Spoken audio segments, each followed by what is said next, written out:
Hello again, and welcome to another video on my base designing Excel spreadsheet. So thank you to everyone who commented yesterday. There's been a few suggestions of some different bits and bobs to try and improve the spreadsheet. A couple of things that were mentioned were the building requirements and also having experts and also soil fertility implemented. I always mess that word up. So what I've gone ahead and done is I've created a couple of different fields, which is the building requirements field, which shows you exactly what is required to build the base.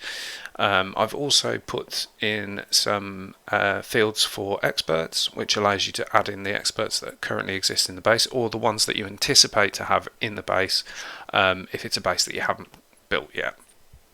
So those two are now added in. The next thing that I added is, let's just have a quick scroll over here. So I've now added these fields in. I realised that although I was giving the full consumables cost over here, there wasn't actually a list of what consumables were required daily and weekly. You could pull them over from the consumable tabs over here, but you know, the actual details is more thorough here. So it shows you everything that you will need to keep the base running, and it gives you a daily figure and also a weekly figure. Okay, so moving on. What I'm going to do now is I'm going to create a base from scratch. So we're going to have a look at the universe map, and we're just going to have a look for a bit of an opportunity. So at the moment I have two bases, one that is currently kind of an extraction and construction base on Moria, and I also have a base down in Grimdark which is producing food. So what I want to do today is I want to have a look at a potential base over near Katoa. So we have got oxygen, water, ammonia and Gallerites, and obviously ammonia and Gallerite are both required to make STL fuel. So that's something that I'm potentially looking into expanding into, maybe the fuel market. And obviously because we've got oxygen and water, hopefully we'll be able to make the base pretty much sustainable, and obviously that will just be dependent on us being able to pull enough food and water out of the ground. The water does look a little bit suspect as to whether we'll get enough water out of the ground to do that. But we'll have a look, we'll examine what the possibilities are. Okay, so we'll get that reference selected. So we need XK745B, which is Katoa. Okay, so if we type in, we'll actually try and select that. Oh, that's absolutely tiny. Let's just zoom in a bit so we can see that. So we got XJ, XK, 745B Katoa. There we go. Right, so I think if I take you through all of the steps that are required as we go through. So you can see there we've got ammonia, which is atmospheric. We have gallium, Gallerite rock as a mineral, water, and oxygen, which is atmospheric. So what we're going to do is, first of all, if we get ourselves sorted with some pioneers, and we'll use that as a starting platform. And obviously that is not going to require any recipes down to this point. So we'll start off with 400 pioneers and see how we go. We'll leave a couple of spare spaces here because I like to try and keep the infrastructure at the top. So the first thing that we're going to want to get is a couple of rigs and see how much water we can pull out of the ground.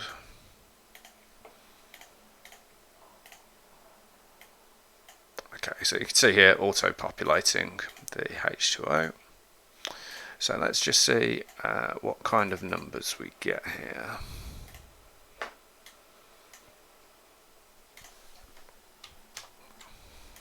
Okay, so we don't have any experts, and that's giving us a daily production of 14.7. It would be my hope that I would have 2 experts in resource extraction fairly quickly, so I'm just going to pop those in. We'll also try and get a couple of experts in fuel refining pretty quickly, so we'll get those in as well. So let's just see what difference that makes to the H2O production. Okay, so we're up to 15.72 with a couple of experts, so that's pretty nice. Okay, so as you can see, as I start to add these items in, you can see that these quantities are starting to raise up. The PSL, the truss, so that's plastic, large plastic sheets, I think, and that's the truss, and then also we've got the 4 LDE, LSE and LTA that are required to build the base there. Okay, when it comes to calculating, we're going to go for essentials only to start off with, since that is what we're... Actually, to be fair, I think the market on the community exchange on Katoa is probably going to allow us to fill it completely, hopefully. So yeah, so we'll just be buying from the market for those, that's fine. Okay. So moving on then, we've got 15 daily water, so let's just see how much it's going to take us. I am going to try and sort out these text issues because they are very small. Okay, so let's just see how much it's going to take us to run a farmstead. That is extracting out nut. So we're going to want 3 farmsteads. We want 6 H2O equals beans, because that will give us 4 beans. And the final one,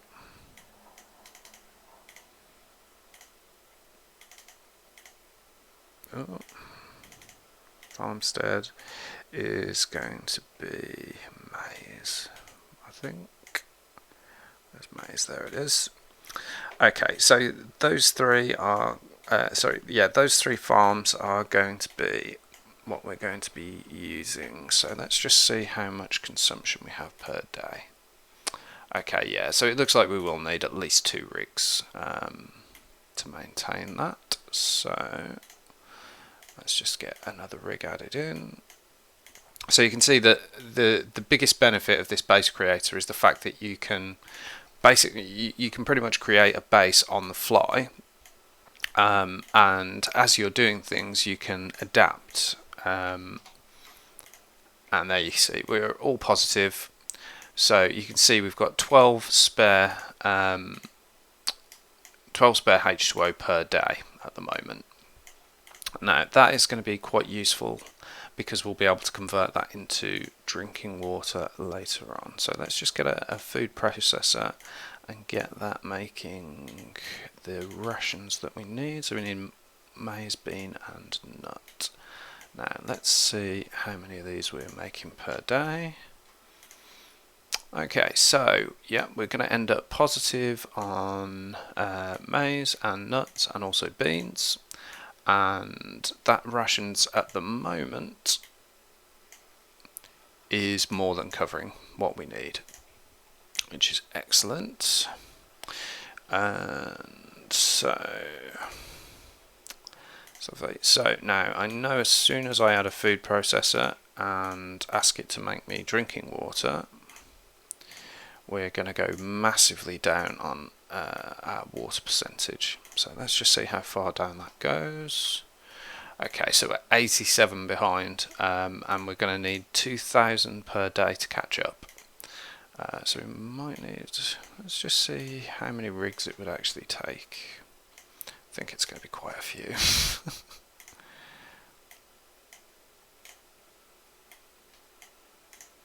Let's just all F5 on that. Yeah, so it's coming down by 16 each time. So yeah, see, this is one of the biggest problems with low water concentration planets. is that you need so many rigs to maintain drinking water production. Let's just have a look and see what it's like if we change it to plus PG. So if we add polymer granular in, that takes us to a H2O of minus 21, and I think if we add in one more rig,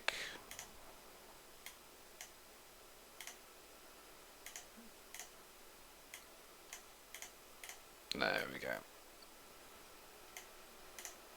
Okay, that's lovely. So we're now producing, let's just F5 on that. There we go. So we're only down by 5 per day. So the drinking water wouldn't be producing at 100% efficiency unless we do a little bit of catch up with the market, but that's perfectly fine. So you can see there that using polymer granulate has massively increased the efficiency and has meant that with only 4 rigs, we can sustain almost constant drinking water production. So that's really nice. So you can see here that it's currently showing the amount that we would get if we sell it, but you can also see here that 14 of those are going to get used per day.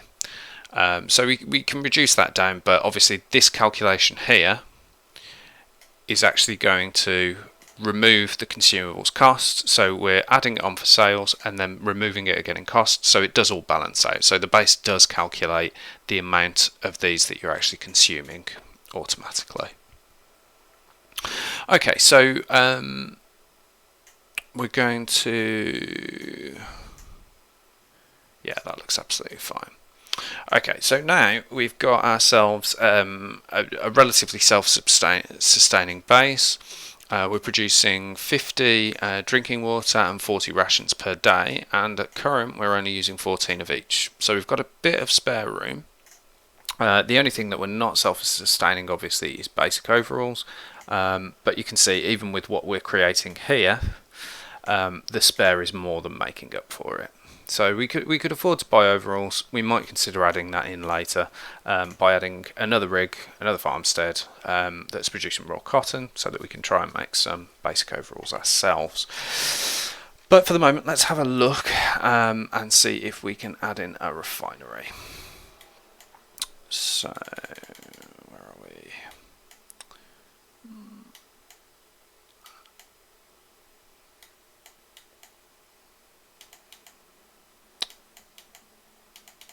There it is.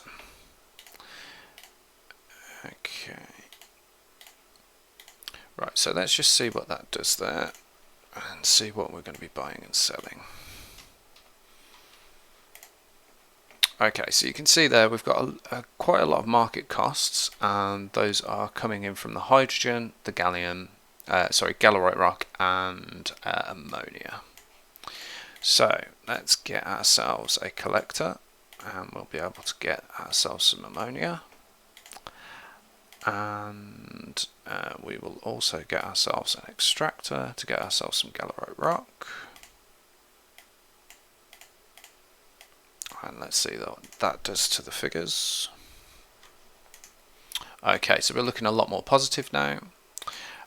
So we are now producing a total of 713 slower than light fuel, and that is now 4,800 in sales per day.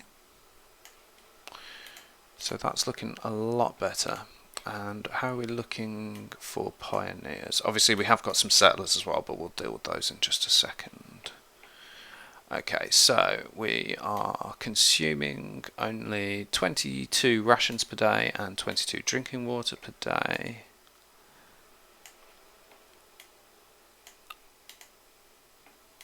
Yeah, and that's a lot less than is required. Let's just get a couple more pioneer habits in. Oh, that's really annoying. I did say I was going to leave myself some room and I haven't. Terrible. Right, I'll pop it down at the bottom, it's not a problem. So for the final one we're going to use a barracks, because obviously that will give us space for the final settlers and pioneers. Okay, so obviously we don't need a recipe for any of these buildings because they obviously don't produce. Okay, so we're quite nicely set up here now. So we're producing all of the ammonia that we need. We're producing all of the Galerite rock that we need, and we've actually got a little bit of extra. I'm sure that those wouldn't end up being sold, but the value of them will still be building up in the base. And you can see there that the consumables cost to get everything has now risen significantly. And that is because we would now have to buy kombucha and also repair kits to keep the settlers happy. Obviously in very small quantities, and I think, to be honest, that the purchase of those over, I mean, you know, sort of buying 10 of those would last you a very long time for everything apart from kombucha.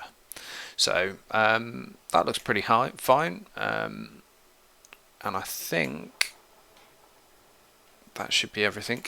Being on a planet with a commodity exchange, there's not really much need to look too deep into the supply lines for the consumables. They're usually readily available, and price wise it's not particularly expensive usually on exchange planets, because there's usually quite a heavy supply of all of the different resources.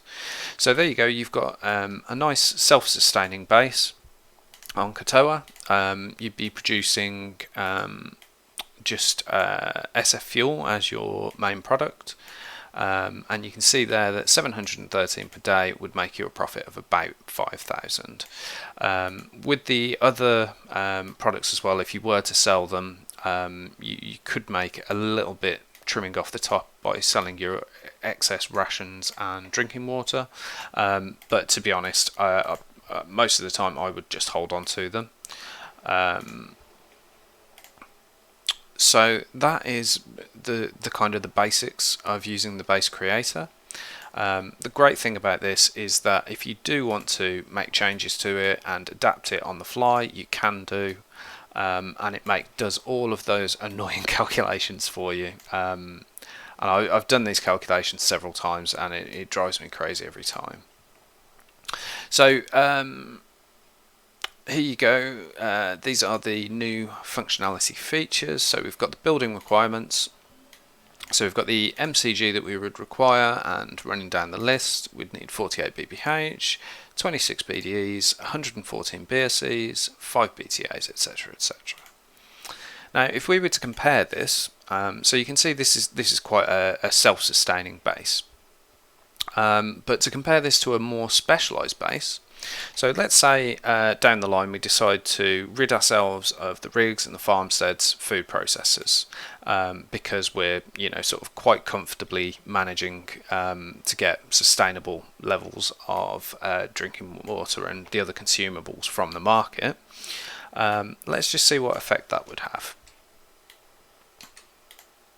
So we certainly wouldn't need as much pioneer habitation. What we'll do is we'll leave these top 10 slots available for residential, and let's just get ourselves 4 collectors. In fact, actually we can just drag those down once they're populated. Let's get ourselves I think 3 extractors should do it, and let's also do 4 refineries.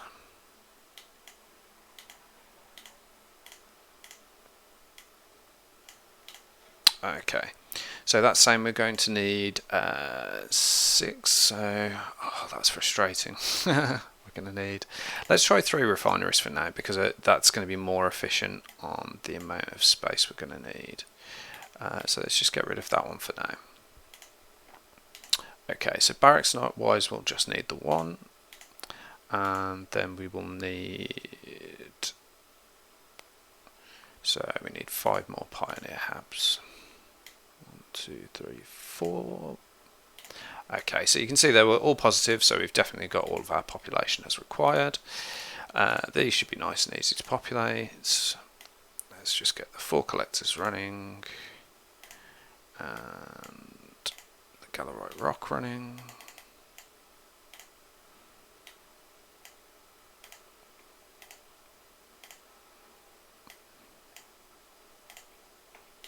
Okay, so this is a much more specialized base that is only using resource extraction and fuel refining, which we have experts in. So let's just pop 3 into both on those, and we will also 5 that. Okay, so you can see we're now up to almost 9,000 profit per day.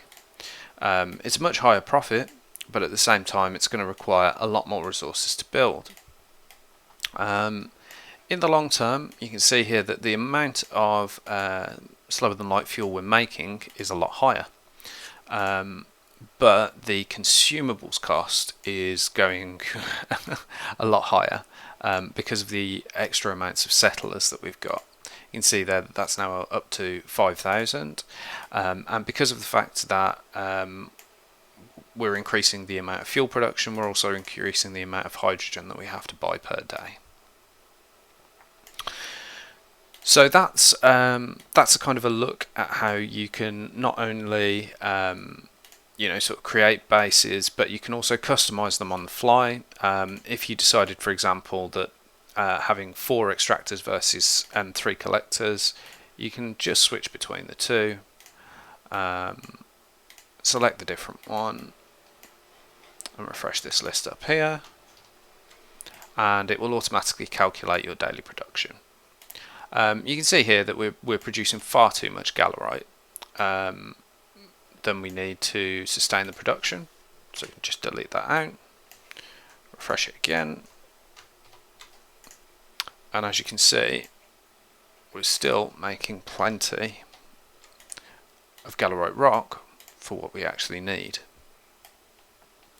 What we could actually do is add another collector in and actually remove another one of these extractors, and I think that would balance it a bit better.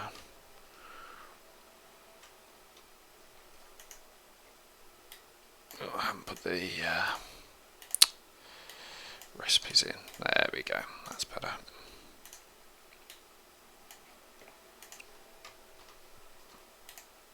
Okay, so we're actually a little bit short of Galerite now, so yeah, it does need to be 3.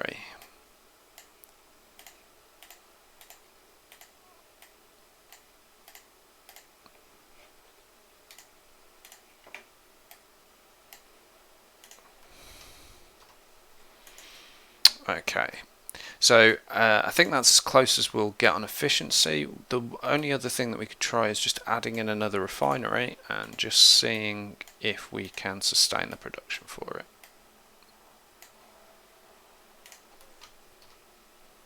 Okay, so we can just about, so that's looking really efficient now. There's not much wasted ammonia or Galerite rock. And the only problem that we do have is that we've now gone over on both, so we will just need 1 more barracks. Okay, so profit of the base is now up to 10,900, so pretty much 11,000 profit. You can see there the hydrogen has gone up, and we've lost a bit of sales of ammonia and Galerite, but that has all gone into SCF fuel.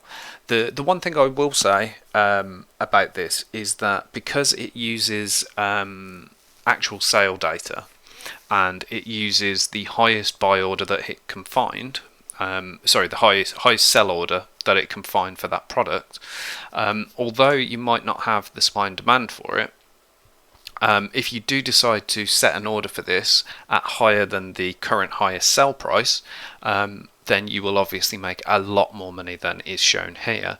But the idea behind this is to show the guaranteed profit that you could be making. It doesn't take account of supply and demand.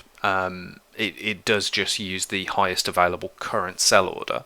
And obviously, I will always say that Excel spreadsheets like this are just tools. They are not the be all and end all. They cannot predict the future, and they certainly do not have the entirety of the universe's kind of economy inside of them. But one thing they will do is point you in the right direction and give you a general idea of the kind of profits that you will be making. The reason that I haven't put sort of a generic sell price as an estimate on here is because I feel like what that would do is essentially sort of just me be guessing. I know if I use the guaranteed sell orders that I can get a pretty reliable price and a pretty reliable estimate. So I think that's going to be everything. So the things that I would probably take away if you do decide to use this to create a base is the building requirements you'll need, obviously, the daily production and daily consumption figures, and also the list of consumables that you will need both daily and weekly to sustain a base of this type. I think that's about everything for today. This shows you how you can use this to create a base. But the one final thing that I'm going to show you is just that if you have a similar planet, I don't know of any planets that have got both ammonia and Galerite other than Katoa. I'm sure they exist out there somewhere. But if they were to, then what you could do is you could skip over to this other base, and all of these would automatically update. So unfortunately, because obviously we don't have ammonia and Galerite, it will just give you an error saying that it can't find the correct resource.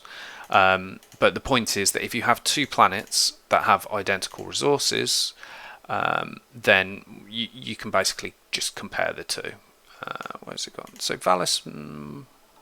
Valis has got FeO, H2O and oxygen, doesn't it? Okay, so this might be a good example, just very quickly. So if we were to take a single Pioneer Hab, let's say 2 Pioneer Habs,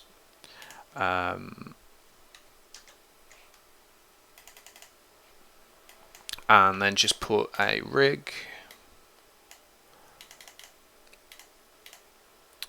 collector, farmstead, where are we? An extractor and a smelter. And we were to just put in, sort of what we think we would use it for. So that's going to be collecting hydrogen. No, it's going to be collecting oxygen. There we go. Agriculture, we'd be using that for grain. I forgot to put in an incinerator.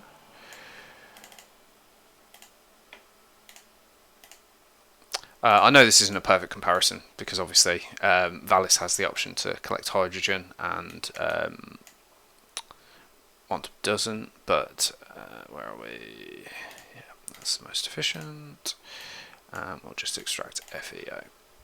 Okay, so ignoring the fact that the option to extract hydrogen is on this planet, so technically you could sort of use hydrogen to make sort of polyethylene or whatever.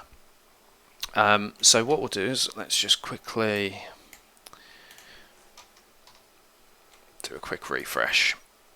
Okay, so you can see there we've got the consumption per day, and you can see that we're missing flux and we're also missing water in different quantities. But you can see here the profit per day is at 7,078. Now all of the resources that we're extracting here, the H2O, the oxygen and the iron ore, are all also available on Montum. So you can see there with the exact same buildings, we're currently at 7,000 profit. That actually needs 3 Pioneer habitations, doesn't it? Yeah. Okay.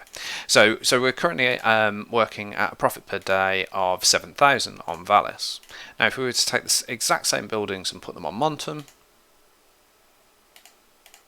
the profit per day is the same. Does that mean they've all got the same extraction levels? Let me just refresh this.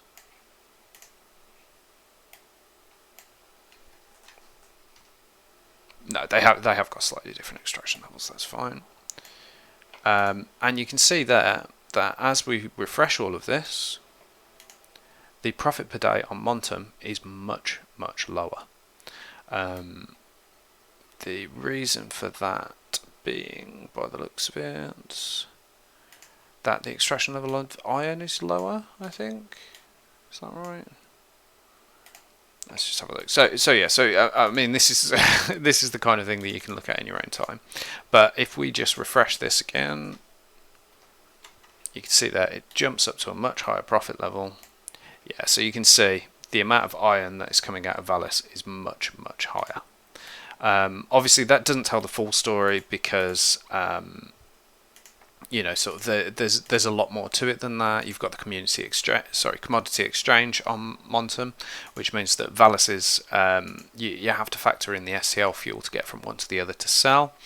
Obviously, you could use local markets, but you know, sort of the trades aren't as quick, aren't as efficient. You haven't got guaranteed trade, so there's a lot more things to consider. But at a glance, you can switch between Montum and Valis, refresh the prices, and see the exact profit that you would get from the exact same buildings. So it's quite handy. If you've got two planets that have both got the resources that you need, you can compare the exact same base on both planets. It's really handy. Anyway, thank you very much for watching. As I say, I think I've worked through a lot of the requests that people have made. I've implemented both experts and soil fertility, and I have also implemented a building requirements and consumables list. If there's anything else that you can think of that you would want me to add, let me know, and I'll see if it can be made possible. I am still looking for people for the beta. So I'm going to give this Excel spreadsheet out to a small group of people for them to play about with, see if they can break it. I'm sure they will. And once that's finished, I'll get it on the PRUN tools on Discord. Thank you very much for watching, guys. And as I say, comment if you have any suggestions or message me in game. Thank you very much. Bye.